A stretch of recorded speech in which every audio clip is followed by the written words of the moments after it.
Hello बच्चों, Jain classes फंडा clear में आपका मोस्ट वेलकम। बच्चों, लास्ट क्लास में हमने रियल नंबर का क्वेश्चन नंबर 1 से लेकर 10 तक डिस्कस किया था। उम्मीद करता हूं वो आप अच्छी तरीके से प्रैक्टिस कर लिए होंगे। आज हम आगे डिस्कस करते हैं। क्वेश्चन नंबर 11 डिस्कस करने से पहले हम डिस्कस करते हैं बच्चों concept of HCF and concept of LCM. ये क्या है जरा देखें। HCF highest common factor, highest common factor, ये क्या है बच्चों? मैंने मान लिया N1 A into B into C into B into C into D. अब ए बी सी डी ये क्या है बच्चों? प्राइम नंबर है। A B C D, these are the prime numbers. अब हमें इनमें से एचसीएफ लेना है, जैसा कि इसका नाम ही है हाईएस्ट कॉमन फैक्टर। इन दोनों में से जो कॉमन होगा, ज्यादा से ज्यादा कॉमन, बी उसमें भी है इसमें भी है, सी उसमें भी है इसमें भी है, तो जो दोनों में से कॉमन है, ज्यादा से ज्यादा जो कॉमन है उसी को लेना है। तो बी कॉमन है, सी कॉमन है, ये एचसीएफ होगा। अब अगर एलसीएम की बातें करें, लिस्ट कॉमन मल्टीपल,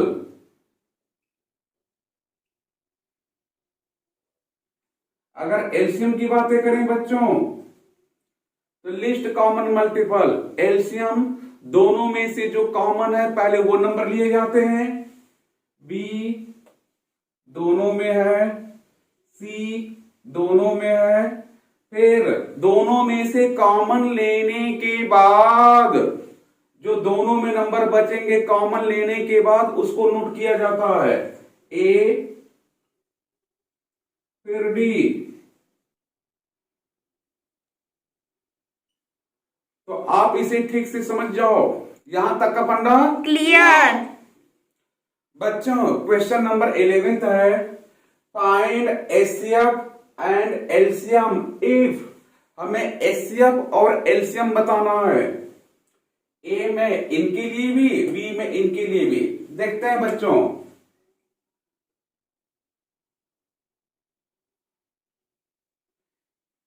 एचसीएफ देखो बच्चों, जैसा कि मैंने बताया था एचसीएफ का मतलब हाईएस्ट कॉमन फैक्टर, दोनों में से ज्यादा कॉमन।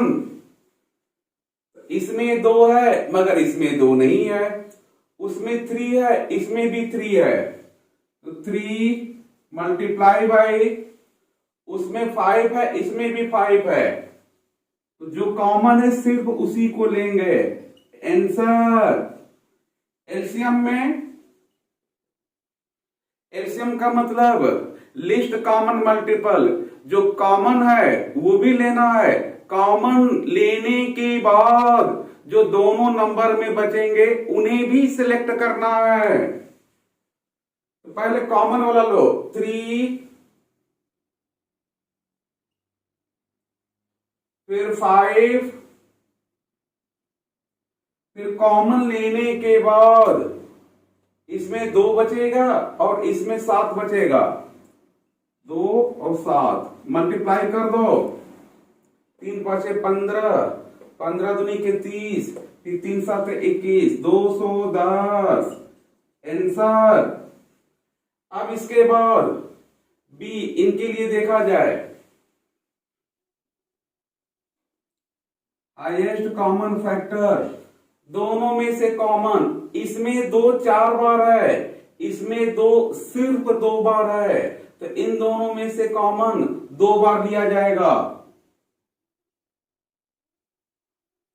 मल्टीप्लाई बाय, इसमें 3 सिर्फ 1 बार है, इसमें 2 बार है, तो इन दोनों में से कॉमन यानी कि छोटा पावर लेना है। तो 3, 2 पावर है, 4 पावर है, तो इनमें से छोटा पावर 2 पावर। इसको मल्टीप्लाई कर दो, 4 3 12 इंटू 25 मल्टीप्लाई करोगे बच्चों तो ये 300 आएगा आंसर। ऐसे एलसीएम दोनों में से जो कॉमन है वो भी 2 का पावर 2 कॉमन, यही फैक्टर वाला है, हाईएस्ट कॉमन फैक्टर। अब इसके बाद कॉमन लेने के बाद जो नंबर बचा 2 का पावर 2 दोनों में से आ गया, तो यहां पर 2 का पावर 2 बचा होगा, यहां पर 3 1 चला गया तो 1 बचा होगा। इसमें भी आप देख सकते हो 2 पावर जा चुका है, तो यहां पर 5 का पावर 2 बचा होगा, 4 3 25 4 3 25। बच्चों इसका इससे मल्टीप्लाई करोगे तो 100, इसका भी इससे मल्टीप्लाई करोगे 100। अब बचा कितना 3 3 3 3 दिया 9, 2 0 यहां से 2 0 यहां से, 1 2 3 4 आंसर। आप इसे ठीक से देख लो, यहां तक का फंडा क्लियर।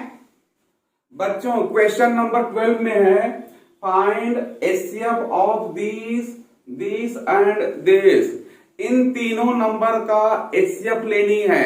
देखते हैं बच्चों सॉल्यूशन। बच्चों पहला नंबर, दूसरा नंबर, तीसरा नंबर देखते हैं। इसमें 2 का पावर 3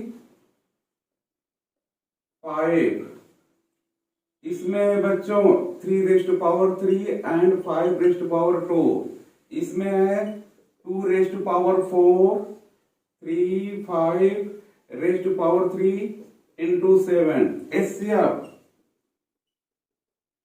इन तीनों नंबर से कॉमन लेना है। अब जरा देखें, इसके पहले एचसीएफ ऑफ 2 नंबर था तो उन दोनों नंबर में से कॉमन लिया गया था। यहां पर एचसीएफ ऑफ 3 नंबर्स है तो इन तीनों नंबर में से कॉमन लिए जाएंगे। अब इसको देखो, भूलकर भी बड़ा पावर मत लेना, छोटे पावर को लिया जाता है। क्यों? क्योंकि ये चीज इसमें भी है, ये इसमें भी है, मगर ये इसमें भी नहीं है, इसमें भी नहीं है, इसलिए कॉमन हमेशा छोटे पावर को लिया जाता है। तो इन तीनों में से 2 का पावर 2, इनमें से 3 रेज़ टू पावर 1 पावर लिखें या ना लिखें उससे कोई फर्क नहीं पड़ता। 5 5 स्क्वायर 5 क्यूब, इन तीनों में से 5 कॉमन होगा, मल्टीप्लाई कर दो, 4 से 12 25 60 आंसर। आप इसे ठीक से देख लो, यहां तक का फंडा क्लियर। बच्चों क्वेश्चन नंबर 13 है, if the HCF of 65 and 117 is of the form of 65m minus 117, find value of m। इन दोनों का एचसीएफ देखते हैं बच्चों। सॉल्यूशन बच्चों इन दोनों नंबर का एचसीएफ, पहला नंबर है 65, दूसरा नंबर है 117। इन दोनों का हाईएस्ट कॉमन फैक्टर बतानी है। इसको फैक्टर के फॉर्म में लिख लो। इसको हम लिख सकते हैं 13 5 65। ऐसे नंबर को प्राइम फैक्टराइजेशन के रूप में ब्रेक कर दो। 117 को 13 9 117। ये आपको पता होनी चाहिए कि नंबर को प्राइम फैक्टर में कैसे ब्रेक करते हैं, वो आप डिवीजन करके निकाल लोगे। अब इन दोनों में से हाईएस्ट कॉमन फैक्टर देखते हैं बच्चों। इन दोनों में से जो दोनों में से कॉमन है 13, हाईएस्ट कॉमन फैक्टर 13।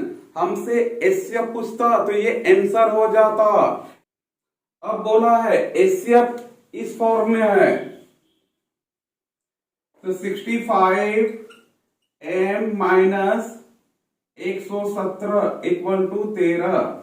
यहां से m की वैल्यू बता दो बच्चों। 117 प्लस 13 ऐड कर दो बच्चों 130। m की वैल्यू 130 में 65 का डिवीजन कर दो, 2 आएगा आंसर। तो आप इसे ठीक से देख लो। यहां तक का फंडा क्लियर। बच्चों नेक्स्ट क्वेश्चन है, if the HCF of 55 and 99 is expressed in the form of 55 m minus 99, find value of m। बिल्कुल ये क्वेश्चन पिछले क्वेश्चन की तरह है बच्चों। एचसीएफ इसके बराबर है तो आप m की वैल्यू बताओ। देखते हैं सॉल्यूशन। 55 इसे हम 11 इंटू 5 लिख सकते हैं। 99 11 इंटू 9 और 9 को 3 इंटू 3। एचसीएफ कितना होगा जो दोनों में से कॉमन हो 11। अब इसके बाद इस एचसीएफ को इसके बराबर करनी है बच्चों। Now 11 equal to 55 m minus 99। m की वैल्यू बताओ। 99 इधर लाओ। 110 55 m। m की वैल्यू 110 divided by 55। m will be 2। Answer. आप इसे ठीक से देख लो। यहां तक का फंडा क्लियर। बच्चों नेक्स्ट क्वेश्चन है, find ratio between the LCM and HCF of 5, 15 and 20। हमें रेशियो बतानी है एलसीएम और एचसीएफ का रेशियो। देखते हैं बच्चों सॉल्यूशन। पहला नंबर 5 है, इसको 5 इंटू 1 लिख सकते हैं। दूसरा नंबर 15 है, 3 इंटू 5 इंटू 1। तीसरा नंबर 20 है तो आप 5 इंटू 2 इंटू 2 इंटू 1 मैंने इसलिए लिख दिया है कि अगर कुछ भी कॉमन नहीं होगा तो 1 कॉमन लिया जा सके। आप चाहो तो 1 ना भी लिखो तब भी ठीक है। अब इसमें आप एचसीएफ और एलसीएम बताओ। एचसीएफ जो तीनों में कॉमन हो 5 5 5। 3 नहीं है, 2 भी नहीं है, 1 लो या ना लो कोई फर्क नहीं पड़ता। एलसीएम जैसा कि हमने बताया था पहले कॉमन फैक्टर 5, फिर उसके बाद कॉमन लेने के बाद जो नंबर बचे 5 कॉमन लेने के बाद इसमें कुछ नहीं बचा, इसमें सिर्फ 3 बचा है। 1 लिखो या ना लिखो कोई फर्क नहीं पड़ता। 5 कॉमन लेने के बाद यहां पर 2 इंटू 2 ये आ गया बच्चों। 5 से 15 चौके 60। अब हमसे रेशियो पूछा है एलसीएम और एचसीएफ का रेशियो।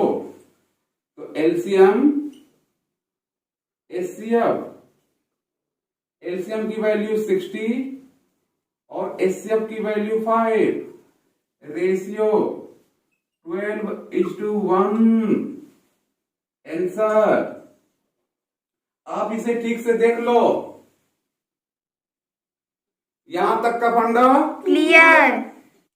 बच्चों नेक्स्ट क्वेश्चन है, if a b are positive integers such that a equal to 14b, find their HCF and LCM।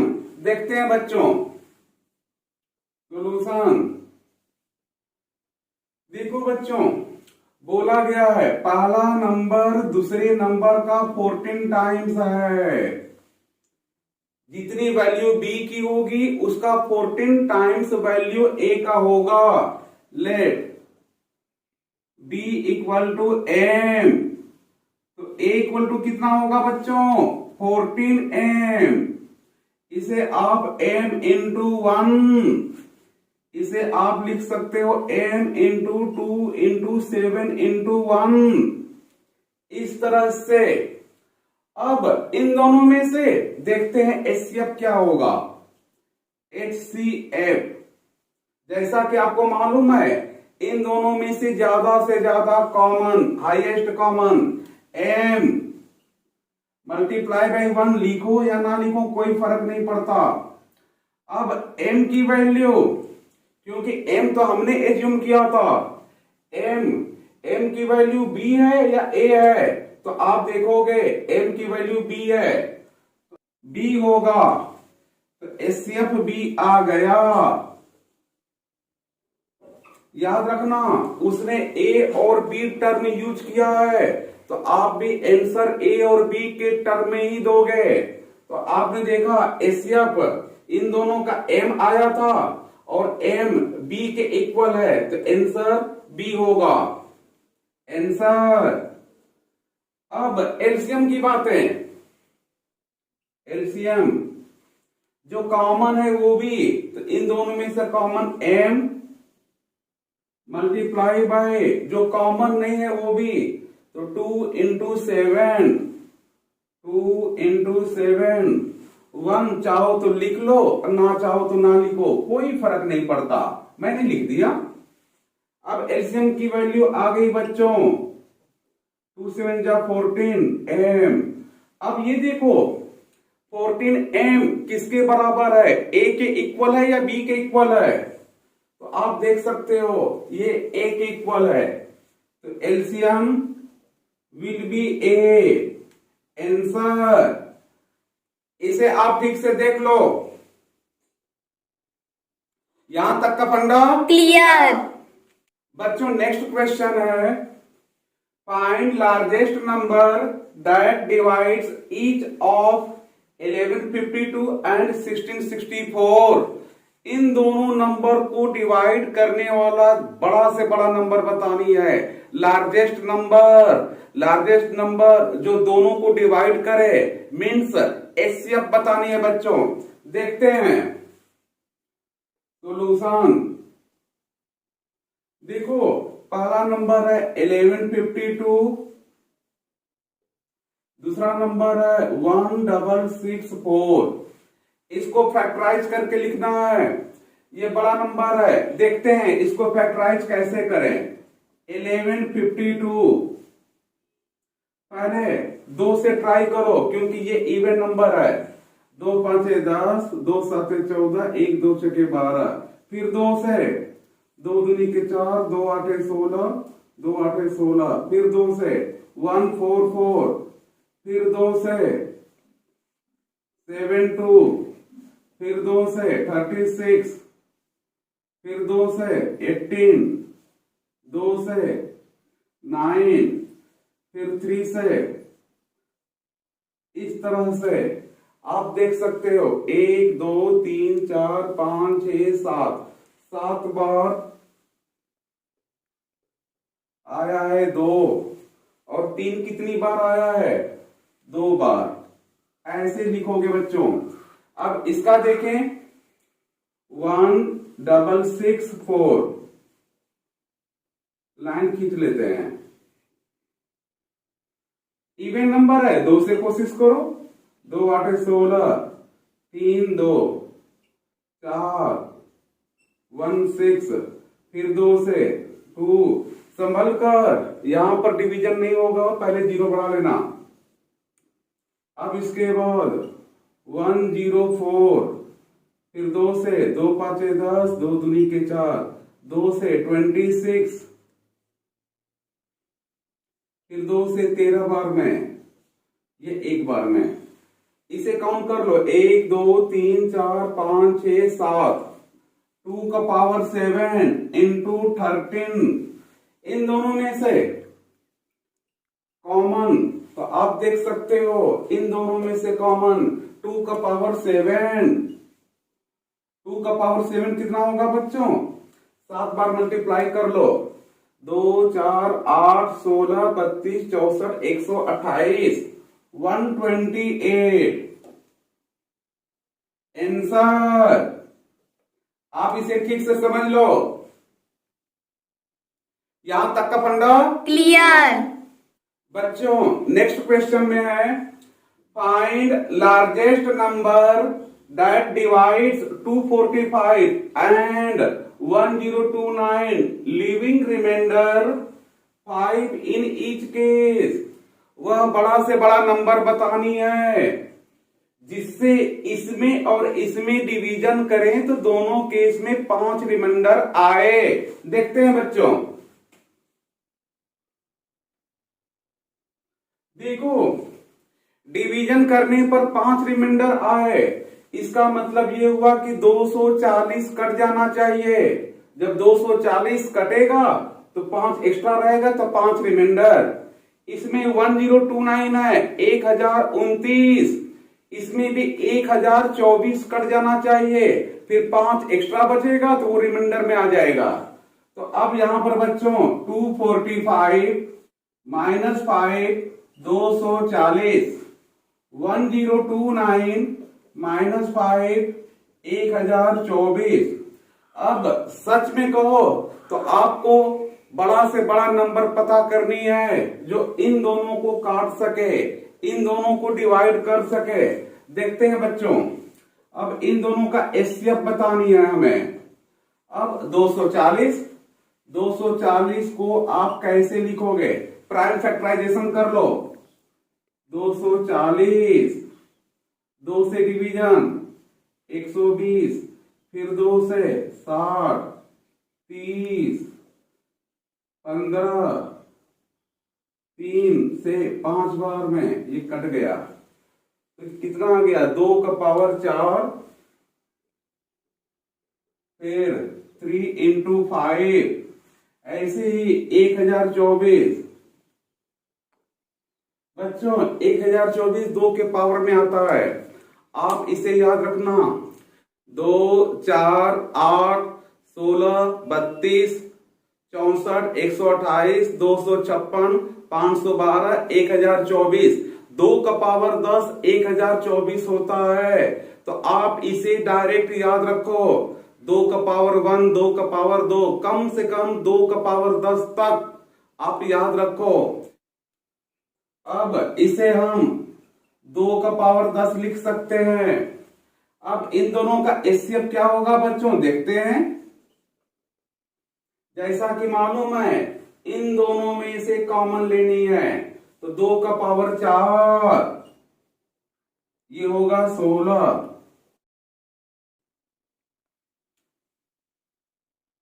यहां तक का फंडा clear.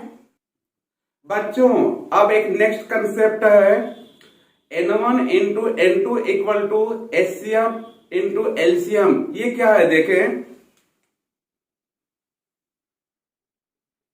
N1 into N2 HCF into LCM. दो नंबर का प्रोडक्ट, 2 नंबर का मल्टीप्लाई उनके एलसीएम और एचसीएफ के मल्टीप्लाई के बराबर होता है। आप चेक भी कर सकते हो बच्चों।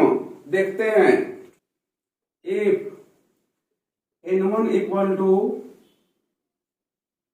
ए B C, N2 equal to B C D. अब अगर इनका एचसीएफ लेना होगा इन दोनों में से common B C, B into C, LCM लेना होगा। तो जो कॉमन है वो भी बी इंटू सी, जो कॉमन नहीं है वो भी ए इंटू डी। अब आप देख सकते हो बच्चों, N1 इंटू N2 करोगे, दोनों का जब मल्टीप्लाई करोगे तो आप देख सकते हो ए बी सी, ए बी सी, फिर B C D, B C D, ये आ गया बच्चों A into B square into C square into D. और आप यहां पर एचसीएफ इंटू एलसीएम करोगे, एचसीएफ इंटू एलसीएम, यहां पर भी आप वही पाओगे, ए बी का पावर 2 है, ऐसे ही सी का पावर भी 2 इंटू डी। आप देख सकते हो एचसीएफ और एलसीएम का जो प्रोडक्ट होगा N1 और N2 के बराबर होगा। आप इसे ठीक से देख लो, आप इसे और इसे देखो, इसमें भी A B square C square D, A B square C square D. तो आप कह सकते हो कि N1 into N2 equal to HCF into LCM. आप इसे ठीक से समझ जाओ, यहां तक का फंडा क्लियर। बच्चों नेक्स्ट क्वेश्चन है, if LCM of 77 and 99 equal to 693 then find their HCF. इन दोनों नंबर का एलसीएम गिवन है, एचसीएफ बतानी है बच्चों। देखते हैं सॉल्यूशन। बच्चों नंबर दिया है 77 इंटू 99, एलसीएम 693, एचसीएफ बतानी है। जैसा कि आपको मालूम है N1 into N2 equal to LCM into HCF. चाहे एलसीएम इंटू एचसीएफ लिखो, चाहे एचसीएफ इंटू एलसीएम लिखो, इससे कोई फर्क नहीं पड़ता। अब दोनों नंबर का product 77 into 99 equal to LCM 693 into HCF, ये हमें बतानी है बच्चों। एचसीएफ की वैल्यू ये इधर डिवीजन होगा 99 अपॉन 693। अब इसे कैंसिल करो 11 से, 7 टाइम्स में 11 छके 66, कितना बचा 3, 11 3 33। फिर आप 7 से कट करोगे 9 टाइम्स में, 9 से ये 11, तो एचसीएफ आ गया बच्चों 11 आंसर। आप इसे ठीक से देख लो, यहां तक का फंडा क्लियर। नेक्स्ट क्वेश्चन है बच्चों, if LCM of 91 and 26 equal to 182 find their HCF. देखते हैं बच्चों सॉल्यूशन। जैसा कि आपको मालूम है N1 into N2 equal to LCM into HCF. N1 into ये है N1 और ये है N2। 91 into 26 equal to LCM 182, HCF बतानी है बच्चों। इसको इधर डिवीजन कर दो, 91 इंटू 26 डिवाइडेड बाई 182। आप देख सकते हो इसका ये डबल है, 2 बार में कट गया, 2 से ये 13 बार में, एचसीएफ विल बी 13 आंसर। आप इसे ठीक से देख लो,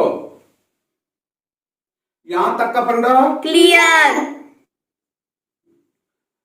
बच्चों अब नेक्स्ट कंसेप्ट है को प्राइम नंबर्स। ये क्या है बच्चों, देखते हैं।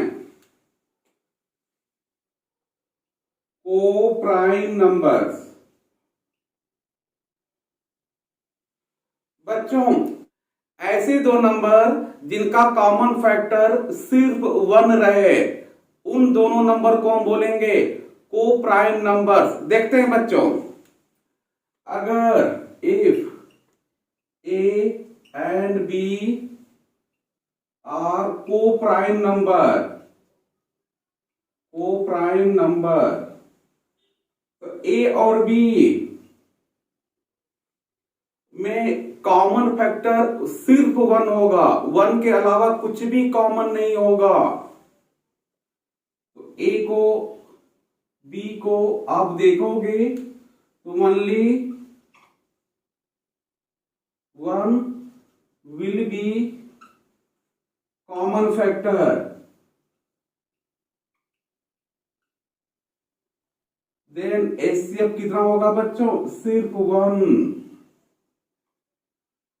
ऐसे दो नंबर जिनमें कुछ भी कॉमन ना हो, सिर्फ 1 कॉमन रहे, 1 के अलावा कुछ और कॉमन ना हो, उन्हें को प्राइम नंबर्स बोलते हैं। एग्जाम्पल,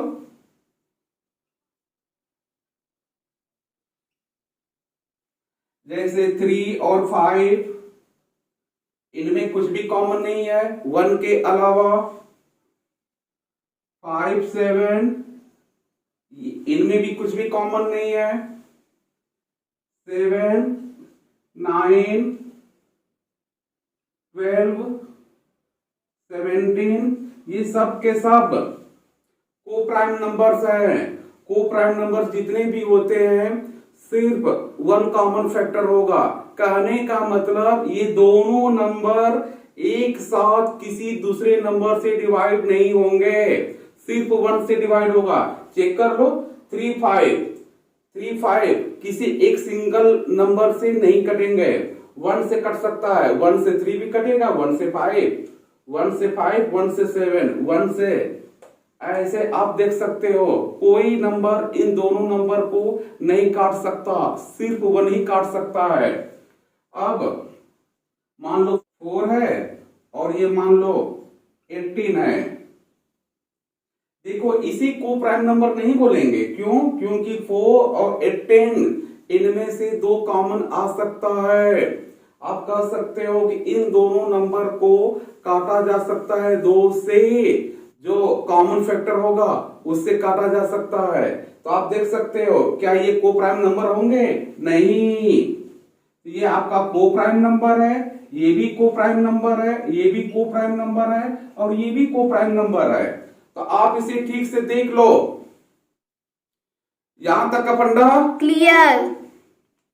बच्चों नेक्स्ट क्वेश्चन है, if P and Q are co-prime number then find HCF and LCM of P and Q। देखते हैं बच्चों सॉल्यूशन। जैसा कि आपको मालूम है P और Q में सिर्फ 1 कॉमन लिया जा सकता है अगर P and Q both are coprime numbers. तो बच्चों HCF सिर्फ 1 होगा। एलसीएम, इनमें कुछ भी कॉमन फैक्टर नहीं है 1 के अलावा, तो एलसीएम इन दोनों नंबर का प्रोडक्ट होगा बच्चों। एलसीएम P इंटू Q, या आपको अगर एलसीएम निकालने में कंफ्यूजन होती है तो फार्मूला आप अप्लाई कर सकते हो। कौन सा? N1 into N2 equal to HCF into LCM. देख लो, P into Q, HCF 1, LCM. तो आप देख सकते हो बच्चों LCM will be P into Q। तो आप इस तरह से इसे समझो। यहां तक का फंडा क्लियर। बच्चों अब नेक्स्ट कंसेप्ट है terminating and non terminating decimals. देखते हैं बच्चों, टर्मिनेटिंग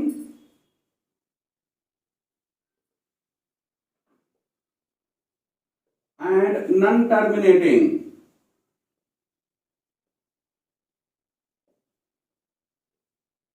डेसिमल्स।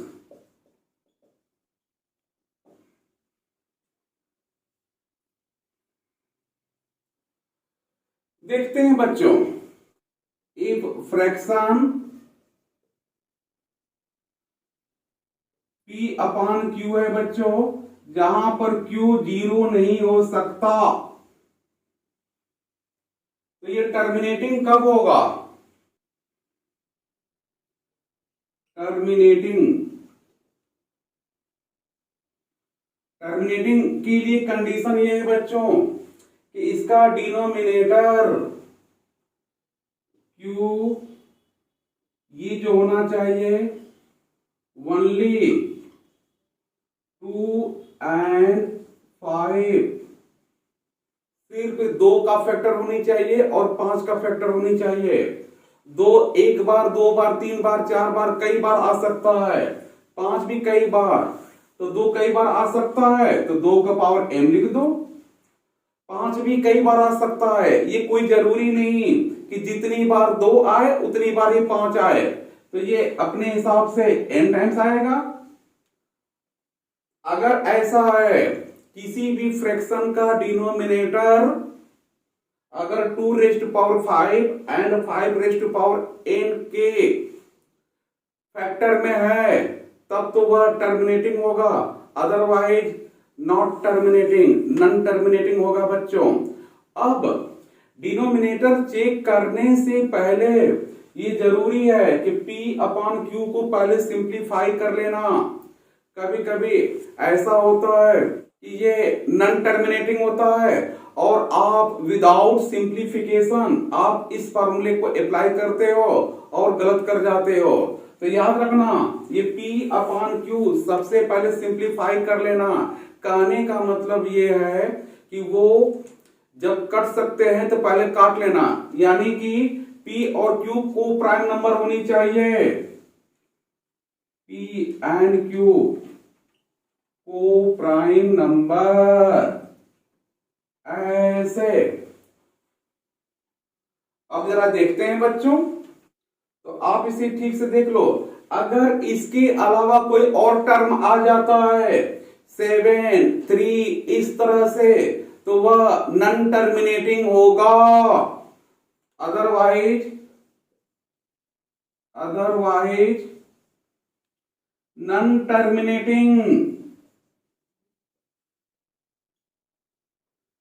टर्मिनेटिंग, आप इसे ठीक से समझ लो। यहां तक का फंडा क्लियर।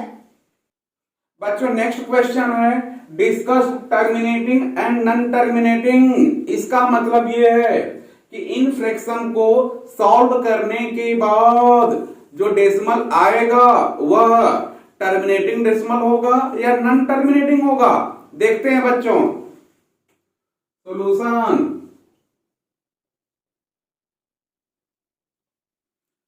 बच्चों, जैसा कि आपको मालूम है P बाई Q में Q काउंट भी 0, P एंड Q को प्राइम नंबर,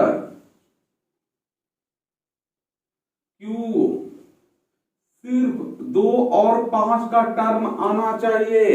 2 एक बार आ जाए, 0 बार आ जाए, 4 बार आ जाए, 6 बार आ जाए, इससे कोई फर्क नहीं है। और ये n, m और n इंटीजर में कुछ भी हो सकता है, 0, 1, 2, 3 यानी पॉजिटिव इंटीजर। देखते हैं बच्चों, यहां पर देखा जाए 100 को आप इसे 2 इंटू 2 इंटू 5 इंटू 5 आप देख सकते हो, 4, 25 चौके 100, ये बन गया बच्चों 2 का पावर 2 और 5 का पावर 2। सिर्फ 2 और 5 का टर्म आया है, इसके अलावा 3, 7 कोई और टर्म नहीं है, इसलिए ये टर्मिनेटिंग होगा। तो आप इसे ठीक से देख लो, ये हो गया टर्मिनेटिंग। इसे देखते हैं बच्चों,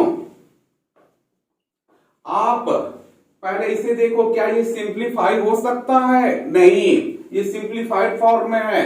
तो अब 75 को देखो, 75 3 इंटू 25 को 5 इंटू 5, 3 इंटू 5 का पावर 2, यहां पर 3 आ गया, जबकि सिर्फ 2 और 5 का टर्म आना चाहिए, इसलिए ये नॉन टर्मिनेटिंग होगा बच्चों, नॉन टर्मिनेटिंग।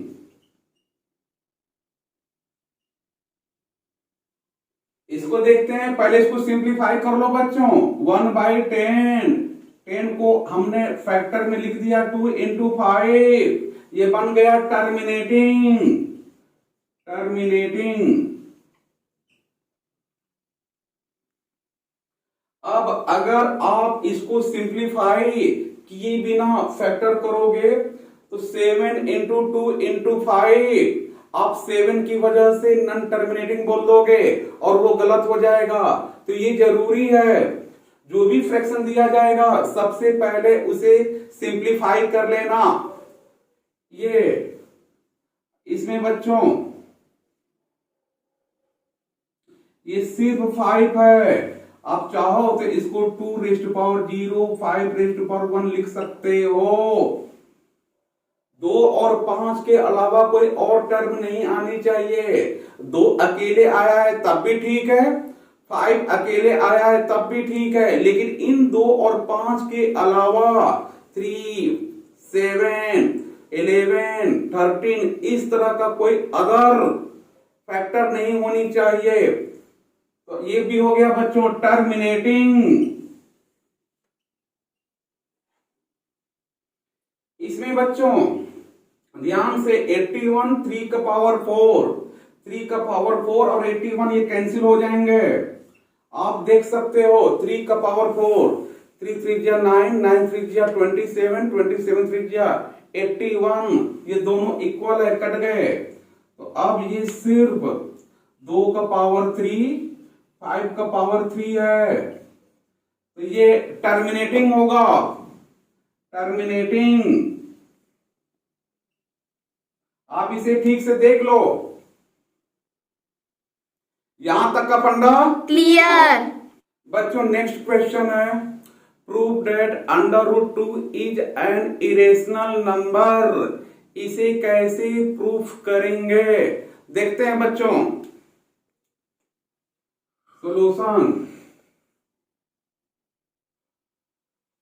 बच्चों ये बहुत इंपॉर्टेंट क्वेश्चन है, 2 की जगह पर 3 भी दिया जा सकता है। Prove that √3 is an irrational number, या फिर √5 इज एन इरेशनल नंबर। इस तरह के क्वेश्चंस अक्सर बोर्ड एग्जाम में आते रहते हैं। देखते हैं बच्चों, हमें ये प्रूव करना है कि ये इरेशनल नंबर है, तो इसे हम एज्यूम करेंगे कि मान लिया यह रेशनल नंबर है। तो अगर मैं रेशनल नंबर एज्यूम करके चलूंगा तो लास्ट में कुछ ऐसा एक्सप्रेशन मिलना चाहिए, कुछ ऐसा रिजल्ट मिलना चाहिए जिससे हमारा एजम्पशन रॉन्ग हो जाए। देखते हैं बच्चों कैसे सॉल्व करेंगे।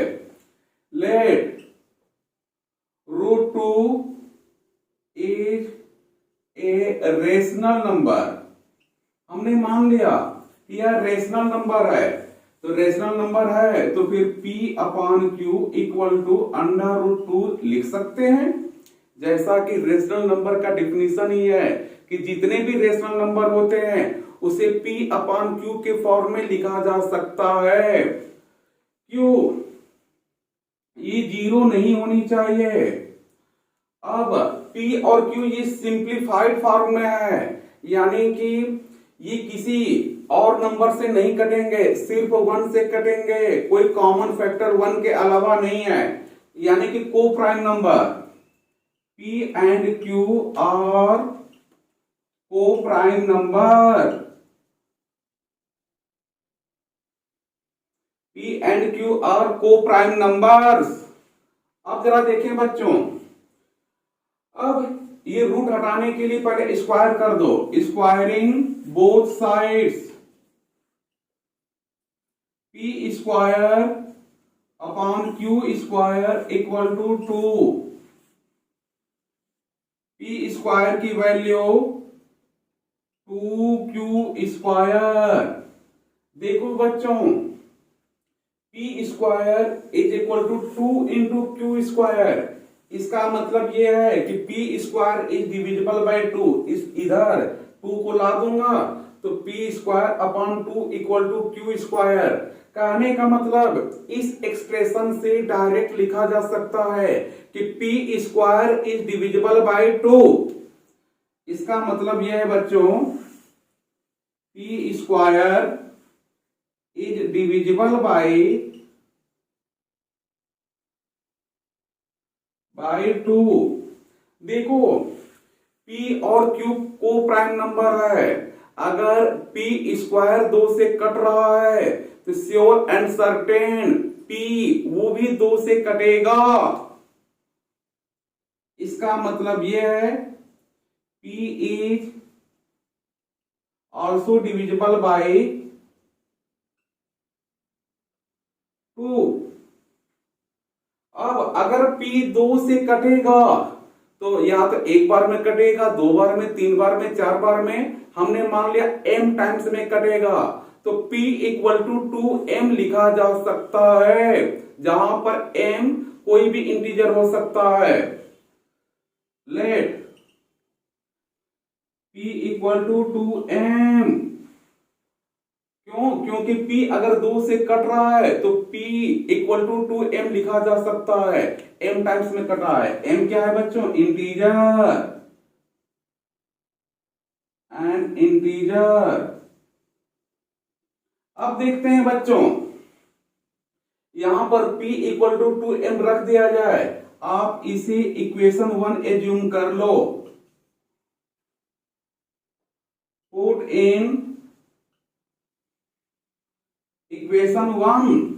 अब इसमें रखा जाए 2m का whole square equal to 2q square, 4m square equal to 2q square. कहने का मतलब q square equal to 2m square. देखो बच्चों, यहां पर p square equal to 2q square, यानी p स्क्वायर 2 से कटा था। अब यहां पर q स्क्वायर 2 से कटेगा। क्यों? क्योंकि q square equal to 2m square आ गया। It means q square is divisible bye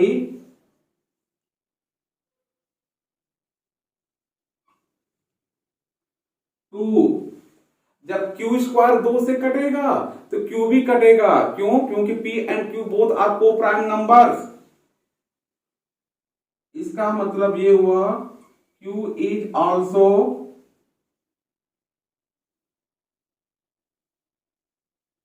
divisible by 2। तो बच्चों यहां पर P is also divisible by 2 and Q is also divisible by 2। P and Q दोनों 2 से कट गए। इसका मतलब आवर एजम्पशन इज रॉन्ग। क्यों? क्योंकि शुरू में ही बोला गया था कि P and Q both are coprime number. ये 1 के अलावा किसी और से नहीं कटेंगे, जबकि दोनों के दोनों 2 से कट रहे हैं। तो आवर एजम्पशन इज रॉन्ग। हमने शुरू में एज्यूम किया था कि √2 इज ए रेशनल नंबर, तो वो एजम्पशन रॉन्ग है। तो रेशनल नंबर नहीं है तो फिर कौन सा नंबर होगा? Irrational number. तो अब यहां पर लिखेंगे बच्चों,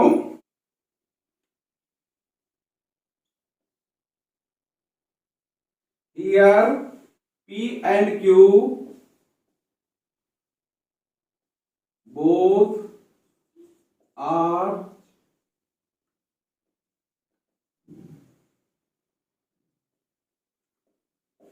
here P and Q both are divisible by 2. It is contradiction.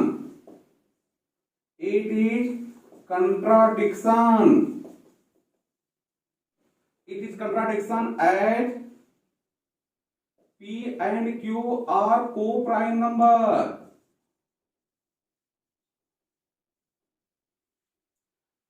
Therefore, our assumption is wrong.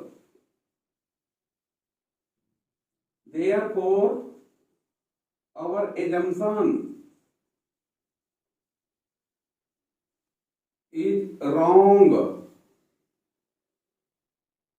Hence, root 2 is an irrational number.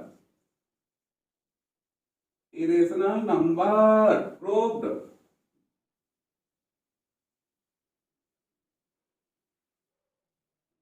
आप इसे ठीक से देख लो, यहां तक का फंडा clear, नेक्स्ट क्वेश्चन है बच्चों, prove that 2 plus 5 root 3 is an irrational number. देखते हैं बच्चों,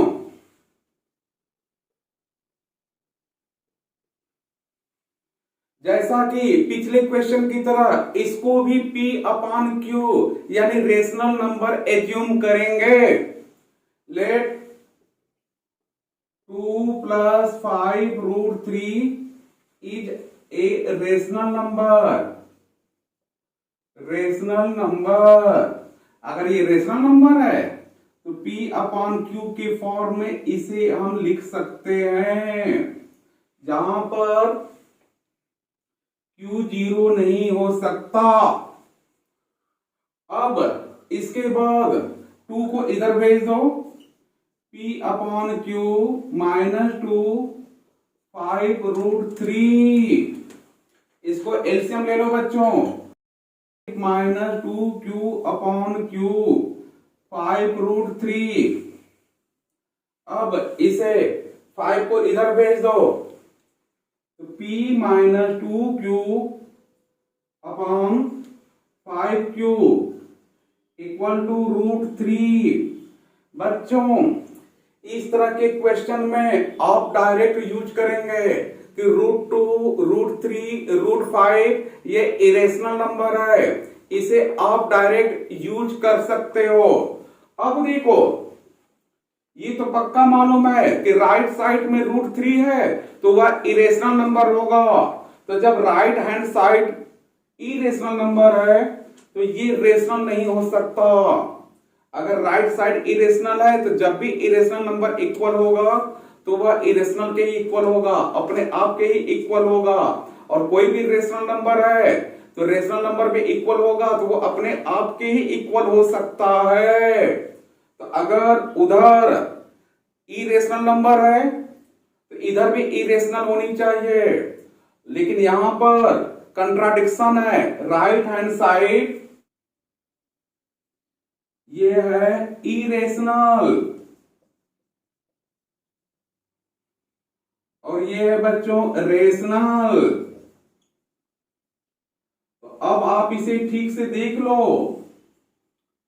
क्या कभी कोई रेशनल नंबर इरेशनल नंबर के इक्वल हो सकता है? नहीं. तो इसका मतलब ये कंट्राडिक्शन है. जो एजम्पशन लेकर चला गया था वह रॉन्ग है. It is contradiction. It is contradiction. Hence,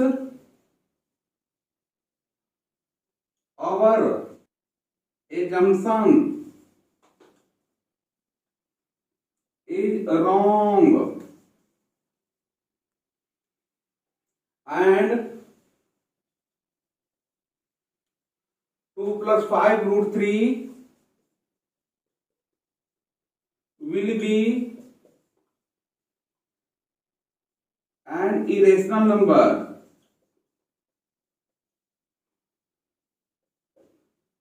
Proved.